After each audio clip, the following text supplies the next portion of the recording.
I'm going to teach you how to create a form using Google Forms. First thing you want to do is go to your apps, the 9 boxes. You're going to be looking for Google Forms here. I don't have it right here. I can click on more and see some more apps, but it's still not there. I can click view even more from Google, but I'm not going to do that.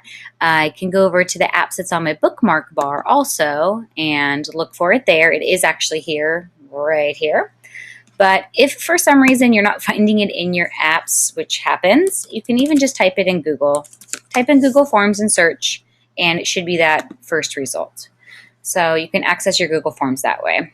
Go to Google Forms, and right here is where you put all of your information in. So I am going to create sort of a survey or a poll for my incoming second graders. I want to use this in the fall. Oops.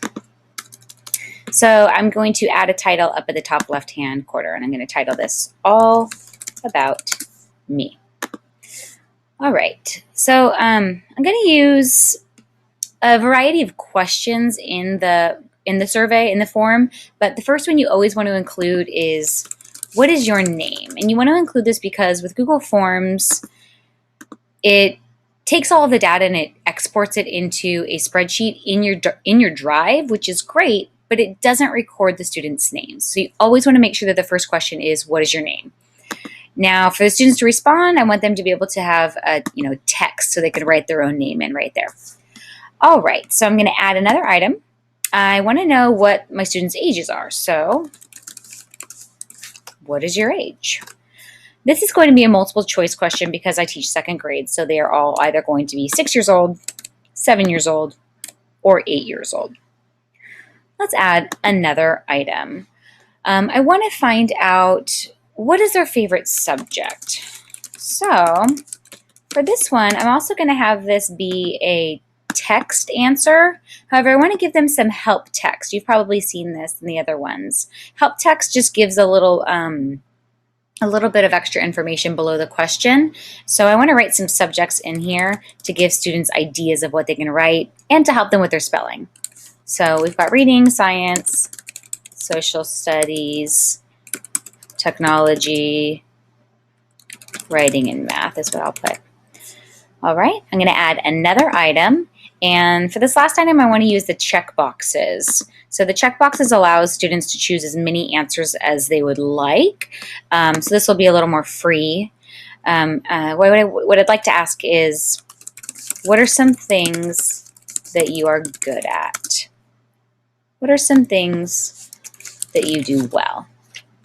All right, I want these to be academic and non-academic, so I'm going to put a lot of different things in here, such as reading, sports, art, technology, kindness, and I'm going to stop there. I'm going to do add other. So right here, if they don't like any of these options, then they can fill in their own answer right here. All right, that's all I'm going to do for now. But before I'm done with my form, I want to go up here to the top where it says change theme. And this is where you can make your form look, a little more styled. So over on the right-hand side, you've got a bunch of different themes. Since I'm coming back from summer, I'm going to probably use the beach theme, but, scroll through them. There's a lot to choose from. So I've got my beach theme going on. Scroll down, see exactly how it looks. I've got my 1, 2, 3, 4 questions, and I think I'm good to go. There's nothing you really need to save. It goes directly into your Drive. Let me show you how that looks. I'm going to open a new tab. If I go to my apps, I can click on my Google Drive, and it'll be the most recent submission, my most recent thing in my Drive. And here it is, my Google form. Over here is the responses. You can see it's a kind of an empty spreadsheet right now, but as the children respond, this is where all of the data will go, which is pretty exciting if you ask me. All right, well, there's the basics on how to create a Google form. Hope it helped.